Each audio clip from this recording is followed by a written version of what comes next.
see the DataBlend dashboard. And what I'm going to do is walk through not just DataBlend, I'm going to walk through PopDoc, and then we're going to run some prompts in AI as well. So we'll start with DataBlend, which, as Mike was talking about, is our iPaaS solution. Basically, any point-to-point integration you want to run can happen within DataBlend. Three examples I'll be showing here. You can see the first three in my favorites list. We have Sage Intacct to Adaptive. We're just loading in income statement and a balance sheet to your actuals, standard data. You can see I have it noted as deltas because the model we're loading into has all the accounts set up as delta. We then have a Salesforce opportunities to adaptive CRM sheet, and then an ADP to adaptive personnel workflow as well. Now, these are all pretty, typical integrations you'd see with adaptive. Obviously, we're choosing Sage Intacct, Salesforce, and ADP. You could swap any of these out with any other ERP, any other CRM, any other HR payroll solution, and you'd get the same result. It's the same concept in DataBlend, making API calls to the data source, doing all the data transformation and mapping logic within DataBlend, and then loading that data into the correct place in adaptive, whether it's the standard data, a cube sheet, a modeled sheet, you name it. We have the capabilities to load to all of those. So just a quick high-level overview of what we're looking at. So we have these workflows, which is kind of the end product here. These get built from the ground up in DataBlend. We do have a couple other ways to build these quickly through things like our wizards and our templates. But once everything's set up in DataBlend, it can either be set on a schedule or you can log in and just run them manually, which is what I'm going to be doing here. Most people like to schedule these, have them run once a day, a couple times a day, whatever it is, kind of set it and forget it. And then if something goes wrong, you could get alerted via email if there was some sort of error or something like that you need to check, or some sort of mapping warning. And that would all happen in this history section. So you can see on the table on the right here, this is the history of everything that's ran in my personal account.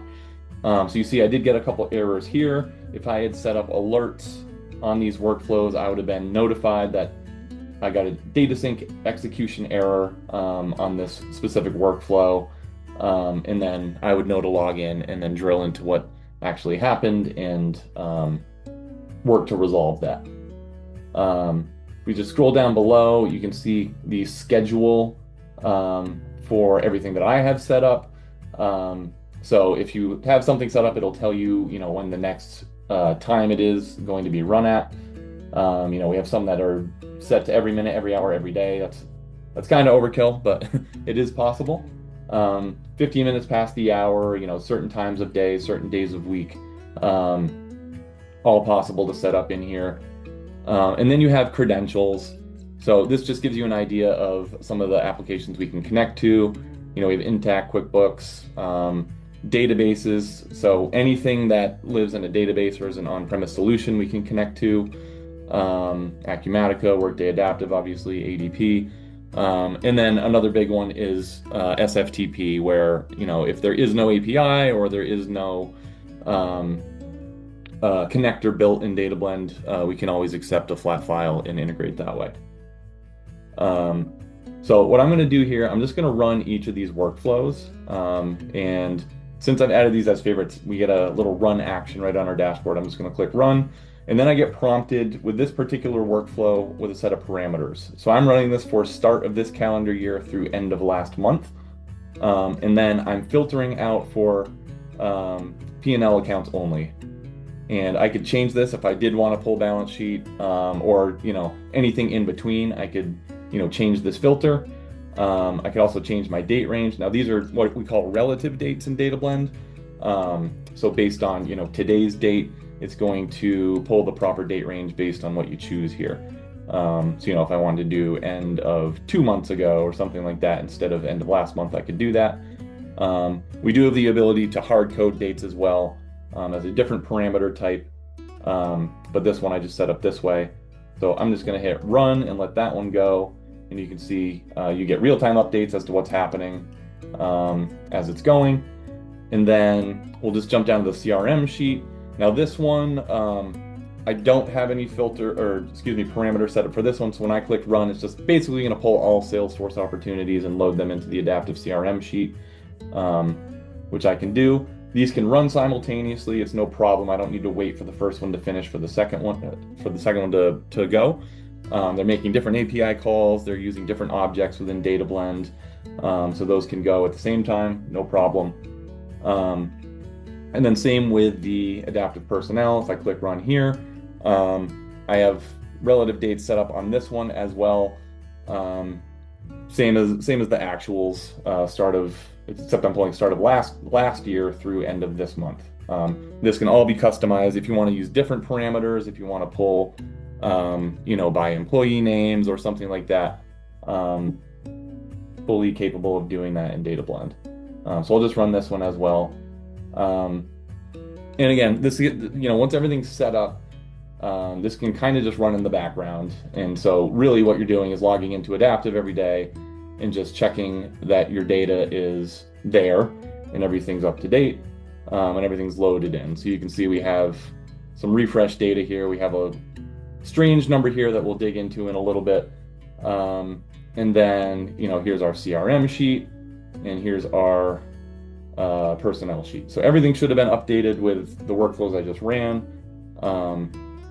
And this is all pretty standard stuff in terms of integration. All of these rows of data that you've now loaded in can now tie into your model and run all your budgets and forecasts based on everything that just loaded in. Hey, Peter, we do have a question in the chat that I think is relevant to what you're working on. Do I need to be a user in a dashboard or DataBlend to receive your notifications? Can I use a shared inbox instead? You can. It just needs to go to an email address. So if we actually take a look at notifications, I have one right here. I can deliver it to just me or a custom email address. So if you have a shared inbox, you would just, enter whatever that email address would be to that shared inbox, and it would get sent there. Thank you so much. No problem. Okay, so that's everything I wanted to show on the DataBlend side. I'm now going to jump over to PopDoc, which, similar to DataBlend, can query data, but it is not an actual integration tool. This is a real-time data query engine. And you might think, just looking at what we're looking at, this looks kind of like a BI tool, which it can be, but it's a little bit more than that as well. So, I'm showing ERP account balances, a multi-list from different intact objects and things here. And then you can see up here I have tabs for Salesforce. PopDoc has its own set of connectors that we'll look at in just a second. But this is pulling data real time. So I just clicked on this Salesforce quote tab. Everything we're looking at, it just made a direct API call to Salesforce. I'm viewing the latest and greatest Salesforce data. If someone just added a quote in Salesforce, it would have showed up here right now. I don't need to click run or integrate or anything like that. It will just real time show up here. And then you can, do some light transformation. You can filter the data, you can group it, kind of pivot the data the way you want to see. But it's not that, it's not like what you can do with DataBlend and do full-on data transformations and then send it off to another application. And the beauty of what you can do with PopDoc is you can actually view this data in another application. So we're looking at Salesforce data. If I was in Sage Intacct or, if I was in Intacct or Salesforce and I wanted to view my adaptive data, I could build a widget in PopDoc, log into one of those applications and just view my adaptive data right from within those applications without having to navigate between the two, like you probably do today. So it is handy when it comes to viewing data in, from multiple applications in just one. So that's PopDoc itself at a high level. I now want to jump into the MCP layer, which Mike talked about, quite a bit in his intro. Um, Now, this is how we connect the data to an AI agent. And you can see there's a few different MCP servers in my demo here. I have my own. And basically, actually, I'm going to jump back. So here's all the connectors that we have available in PopDoc. If I add a new one, similar to DataBlend, there's a lot of crossover, but a lot of different ones that you can connect to in PopDoc. And then you can see DataBlend itself. So if there's a connector that's not available in PopDoc Direct, but is available in DataBlend, we can pull it right in. So between these two, between PopDoc and DataBlend, a lot of options in what you can connect to, plus any custom API connections, flat files, as I mentioned before, databases, pretty much anything can be connected. And once you have connected, the various applications you want to connect to, you can then start building what we call tools in this MCP server. So you can say I have a few adaptive ones. I can get my adaptive actuals. I can get my adaptive personnel. I can even update my adaptive personnel based on these tools. And then I have 64 of these. I have a whole bunch of other tools built. And what these tools do is I'm basically building these on the back end here that then let me connect my MCP to something like Claude, an AI agent. And if I just click on the plus button here, you can see my connectors. Here's my MCP demo Peter, which is my PopDoc MCP. You can see right here. And once I've connected this to Claude, I now have access to all those tools that I've built. And I can then start basically just chatting with Claude and say something like, show me actuals from, if I can type that correctly, actuals from adaptive for 2026 year to date, P&L only. And then just hit enter, and then Claude should know the tool I'm talking about. You can see it's searching for tools, it's getting adaptive actuals. And then at this point, AI is just going to do its thing. It's going to connect through what I've built in PopDoc, which is also connecting through what I've built in DataBlend. And it's then going to do what we see here. It's essentially building kind of a summary P&L for me right within Claude. And what's great about this, I didn't even have to prompt it to do this. Using this, we're using the Opus 4.7. This is the latest and greatest model from Claude. You can see a flag worth checking. March 2026 has a negative $39 million entry in product revenue. Worth investigating before circulating these numbers. Now I can say something like drill into that number from Intact, because that's where I integrated from, and it can do its best to see what, if that number actually came from Intact, or if, maybe somebody manually entered that data in. So it's great at spotting data anomaly like that.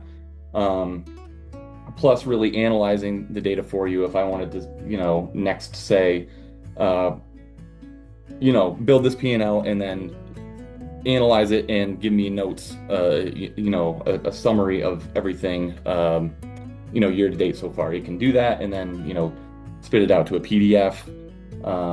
You can even run this in Excel. There is a Claude plugin in Excel where you can run the same prompts, and it'll create a whole spreadsheet of the same data for you right from there. So it's giving you, kind of what it thinks might have happened. A fat finger, wrong direction journal entry, sure. Just gives you an idea of how AI can be helpful. And this is just one very small use case in what can be used, connecting. This is just adaptive, if we wanted to then say, show me my Salesforce data and show me how that's driving my forecast for the year. All of that is possible right from within here.